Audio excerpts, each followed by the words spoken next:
Neil Gaiman, American Cat. Read by Moonbound.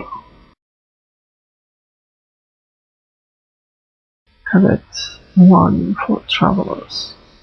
This is a work of fiction, not a quiet book. While the geography in the United States of America in this tale is not entirely imaginary, unknown landmarks in this book can be visited, but can be for ways can be met. I have taken liberties. Several liberties that you might imagine, but liberties nevertheless. Permission has later been asked or given for the use of real places in the story when they appear. I expect that the owners of Rock City or the House on the Rock and the hunters who own the model in the center of America are as perplexed as anyone would be to find their properties in hell. I have obscured the location of several of the places in this book. The town of Lakeside, for example, and the farm with ash tree and our soul of Blacksburg. You may look for them if you wish. You might even find them. Furthermore, it goes without saying that all the people within that and otherwise in the story are fictional use in a fictional context. Only the gods, Hawaii, Rabson, friends, Katie Akon, and Roger Leslie, there are points between. One question that has always intrigued me is what happens to the dead beings when the immigrants move from the inhumans. Irish Americans remember the ferries, Norwegian Americans the museum, Greek Americans the recollects, while the only in relation to events remembered in the old century. When I once asked why such dinners are not seen in America, I for once giggled confusedly and said they are scared to pass the ocean. It's still fall, pointing out that Chris and the apostles never came to America. Richard Dawson, Theory for American Folklore and the Historian, University of Chicago Press, 1971. Part 1. Shadows. Chapter 1. The boundaries of our country, sir. Why, sir? The north, we are born by the aurora borealis. The east, we are born by the rising sun. On the south, we are born by the procession of the equinoxes. On the west, by the day of judgment. Then I come John Mellon's just book. Shadow had done 3 years in prison. He was big enough, looked 25 with me enough that his biggest problem was killing time. So he kept himself in shape and talked from saying coin tricks and told Hawk about how much he loved his wife. Best thing, Shadow opinion, perhaps the only good thing about being in prison was feeling freely. The feeling that he plunged as low as he could plunge and hit the bottom. Didn't worry that the man was going to get him, because the man had got him. He was no longer scared of what tomorrow might bring, because yesterday had brought. It did not matter, Shadow decided, if you had done what you had been convicted of or not.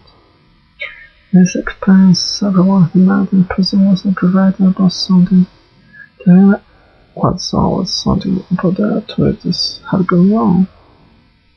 Something. You said it when you didn't, or you didn't do quite like they said you did. What was important was that they had got him. He had noticed it in the first days, when everything From the slime to the bad food was new, despite the misery, and the utter skin-crawling horror of incineration was pretty relief. Should I try not to talk too much? Somewhere around the middle of year, he mentioned his story to local policemen. The summer, Elkin was a gift from Minister. Smiled his scarlet smile. Yeah, he said, that's true. It's even better when you've been sentenced to death.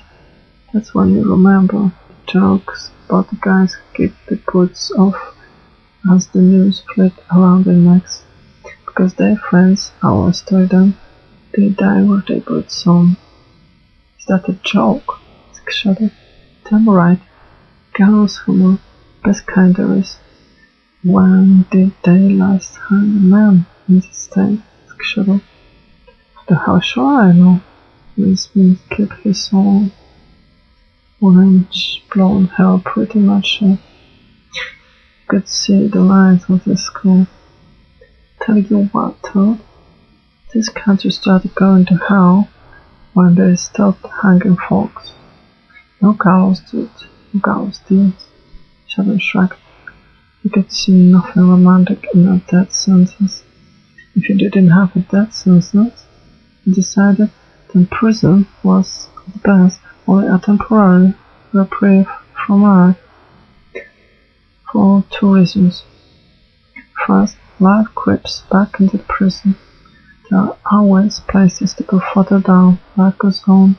And second, if you're just hanging down, someday they're going to have to let you out. At the beginning, it was too far away for Shadow to focus on. Then, it became a distant beam of hope, and he learned how to tell himself, this too shall pass. When the prison shit went down, as prison shit always did, one day the magic door would open and he walked through it.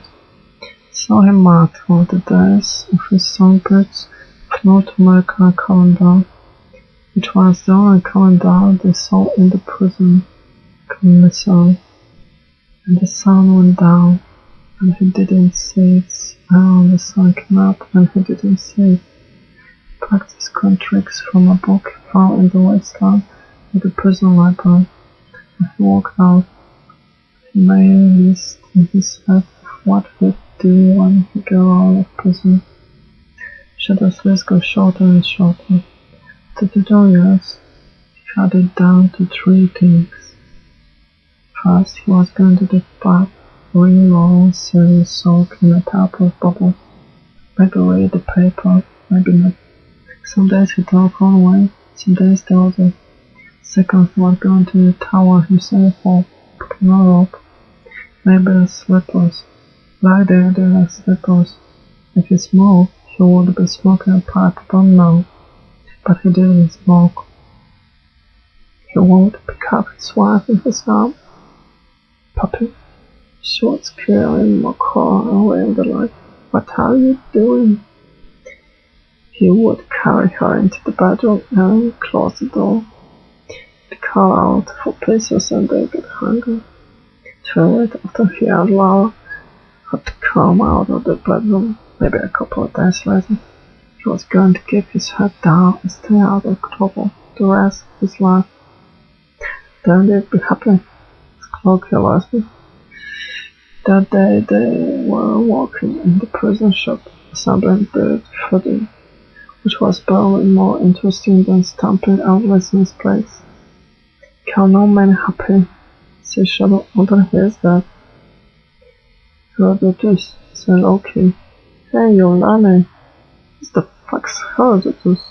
Asked the Iceman, slogging together the slides of a bare figure and passing into Shadow, her body screwed tight. Did Greek, said Shadow.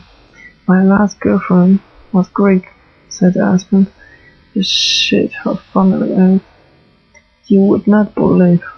Like rice wrapped in leaves. Shit like that. The husband was the same size and shape as a Coke machine, with blue eyes and hair so blonde it was almost white. He had beaten the crap out of some guys who had made the mistake of copying a few of his griffin in a bar where she danced at the Iceland bars. The guy's friends had called the police, arrested Desmond and ran a check on him, which revealed that Desmond had worked from a work release program 18 months earlier. So what was I supposed to do? As Desmond grieving when he had told Shadow the whole sad tale. Told him she was my girlfriend. So I supposed to let him disrespect me like that? Was I? I mean, he had his hands all over her. Shadow had said, "You tell him." I left it at that. One thing he had learned early: do your own time in prison. You don't do other ones else time for them. Keep your head down, do your own time. Larry Smith alone Shadow bought a paperback copy of Herodotus' stories. It's very more serial. It's not boring, it's cool, he said when Shadow protested that he didn't read books. Read it first, then tell me it's cool. Shadow had made a face, but he had started to read, found himself hooked against his wheel. Creaks, said the Iceman with disgust. Now that ain't true what they say about them. Later, I tried giving it to my girlfriend in the ass. She almost clawed my eyes out. Larry Smith was transferred one day without warning. He left Shadow his copy of Herodotus. There was some nickel hidden in the pages. Coins were contraband, can shape in the ages against stone. Signs open someone's face in a fight.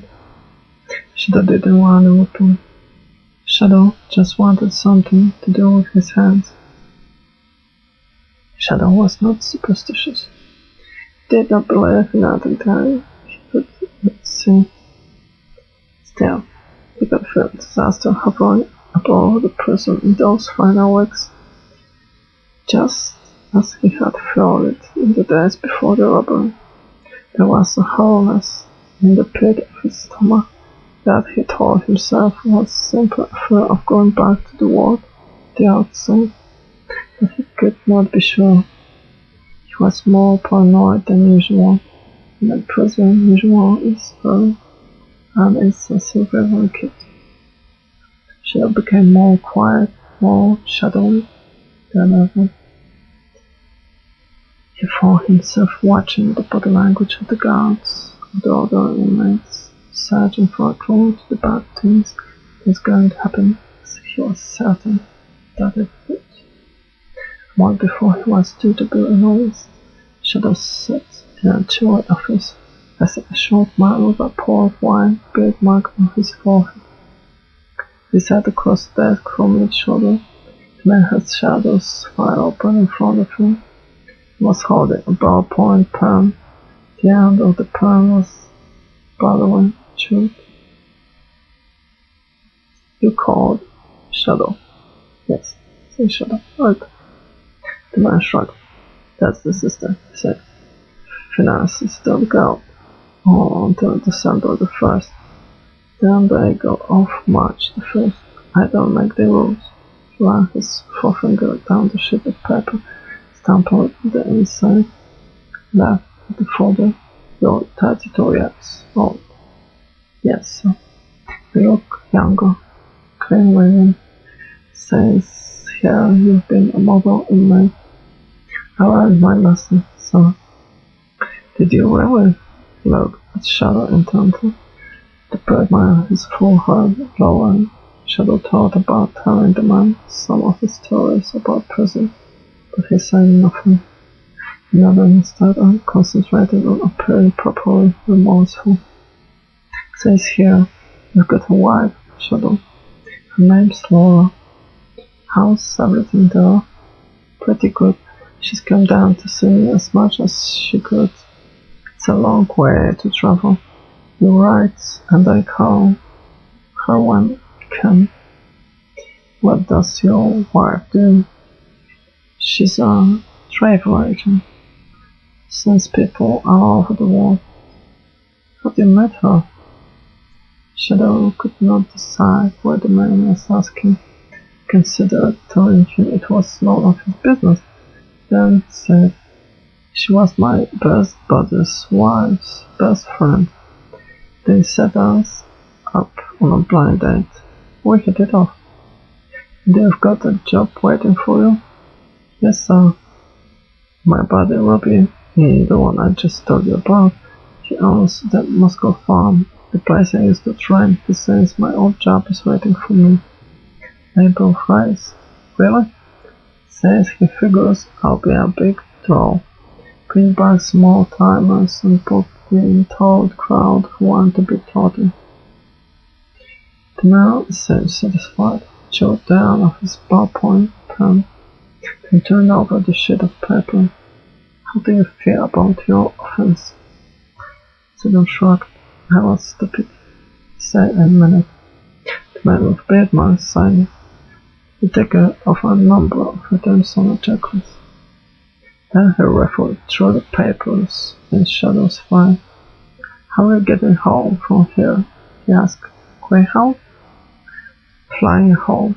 It's good to have a wife who's a travel agent. The man frowned and the bear mug quiz. She sent you a ticket? Didn't need to. Just sent me a confirmation number. Electronic ticket.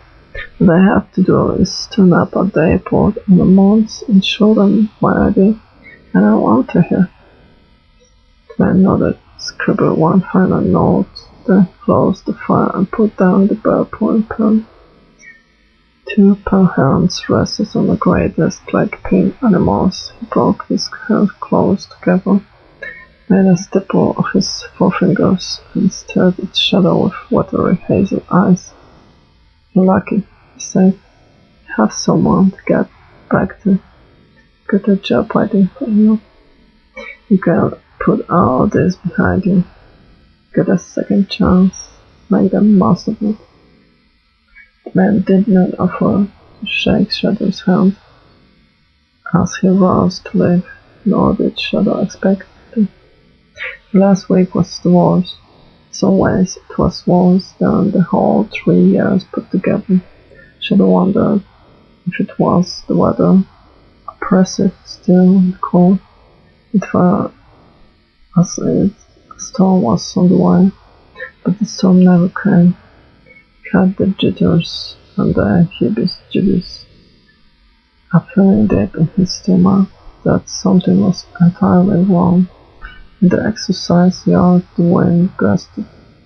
Shadow imagined that he could smell snow on the wall. Can his wife collect? Shadow knew that the phone company worked at 3 doors, switches in every car made from a prison phone. That was why operators are always very polite to people coming from prisons. Shadow had decided he knew that he'd pay for their wages. Something feels weird, he thought Laura. It wasn't the first thing he said to her. The first thing was, I love you. Because it's a good thing to say if you can mean it, and Shadow did. Hello, said Laura. I love you too. What feels weird? I don't know, he said. Maybe the weather. It feels like if we could only get a storm, everything would be okay. It's nice here, she said. The last of the leaves haven't quite fallen. If we don't get a storm, we'll be able to see them. When you get home, 5 days, said Shadow, 120 hours. And then you come home, she said.